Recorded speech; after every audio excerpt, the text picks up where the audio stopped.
qoraa Soomaaliyeed oo horey uga soo howlgalay arrimaha diblomaasiyadda danjirana ka soo noqday safaaradda Soomaaliya ee Kenya kana shaqeeya arrimaha samafalka ayaa buugiisan ku soo bandhigay macluumaad kala duwan oo ku saabsan waayihiisa diblomaasiyadda iyo waxyaabaha kale ee quseeya bulshada.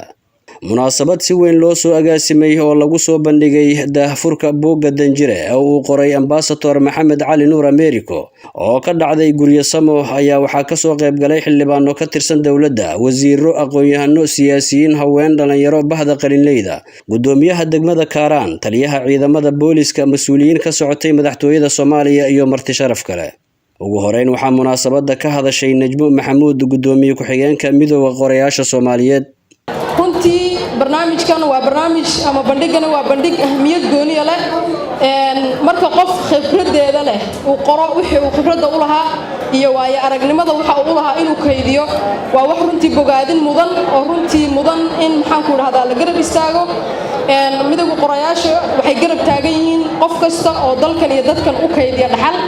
sidoo kale waxaa munaasabada bandhiga buuggan ka hadlay Professor Xasan Sheekh iyo Dr. Ibrahim Faarax Bursaliid oo dhiirigeliyay qoraaga buugga Ambassador Maxamed Cali Nuur Americo. waxaa fiicnaa lahayd waxtarna noqon lahayd qaar badan oo inaga mida inaan wax qorno oo aan qorno wax macno aan qorno si dadku ay u ogaadaan qof kasta wuxuu yahay who is who waman anta ayuha rajul ومن أنت أيها الرجل هل أنت فقط تأكل وتشرب أم حياتك تعني شيئا ما نولش هذا معنى ملاذا مركلة وكوبوغادنا يا أمباسدر فرحة الشرف إيتهاي إلهي وحن ويديسنا يا سبحانه إن عقلك الصومالي أن توصل نقطة إن لقفا إذا استخبرت داري أو زارد أي كافة إيدو سيد الضلال عصوبة السفارة لغفور الدوني كوه هذا النوجو وأنا إسكت تصنين با لا ترحم بحي إن شاء الله. agaasimaha warfaafinta madaxtooyada Soomaaliya Cabdirashiid Maxamuud Xaashi iyo wasiir ku-xigeenka maaliyadda Professor Qalooco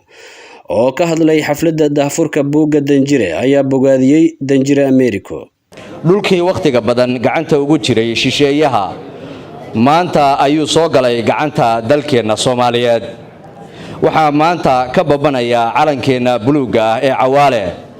maalintii annagoo aad u xamaasadaysan aanu booqannay dhulkeennii oo gacanteena ku soo laabtay waxaanu qaadaynay heesta astaanta waa calankeenna qolaba calankeedu waa cayn innaga keenu waa cirko kale. maanta qof yar iyo qof weyn qofkii Soomaaliya marka uu booqdo xaafadda Westland ee Nairobi oo uu jaleeco calankiisii oo ka babanaya safaaradda iyo dhismaha aynu inagu leenahay waxa uu ogaanayaa in ay halkaas ku taalo meel uu u irkado iyo dhul ay Soomaali leedahay. haddii naftiisa ama maalkiisa ay khatar gasho waxa uu og yahay inuu ku badbaadayo dhulkaas oo ah dhulka Soomaaliyeed ee inagu aynu iska leenahay. waa safaaraddeennii uu ambassador ku halgamay. u duceeyo kaliya aan ugu mahadcelin in ii cabaal celiyay inuu inta Soomaali u qabto.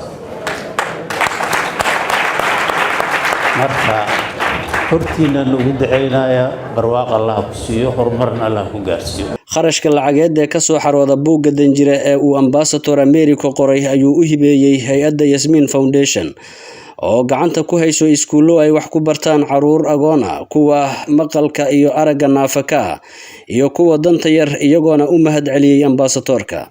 magacayga waxa la yiraahdaa Cabdiwahaab, magaca aabahayna waxa la yiraahdaa Shire.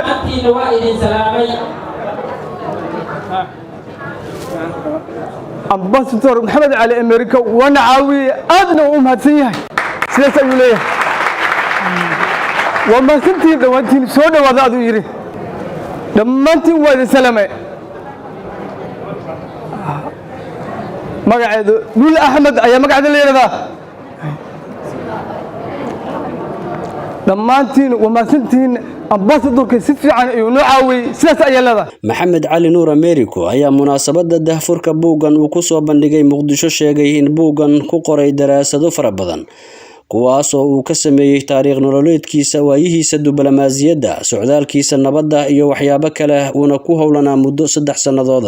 qoraaga buuggan loogu magac daray danjire Ambassador Maxamed Cali Nuur Americo ayaa waxa uu sharaxaad ka bixiyay arrimaha uu buuggiisa diiradda ku saaray. buugga wuxuu ka hadlayaa noloshayda, wuxuu ka hadlayaa waalidkay, wuxuu ka hadlayaa waxbarashadeedii, wuxuu ka hadlayaa shaqooyinkeygii ilaa iyo mataqaana marka u dambeysay oo aan socdaalkii nabadda waddanka kusoo wareegay waxyaabihii aan arkay ayuu ka hadlayaa.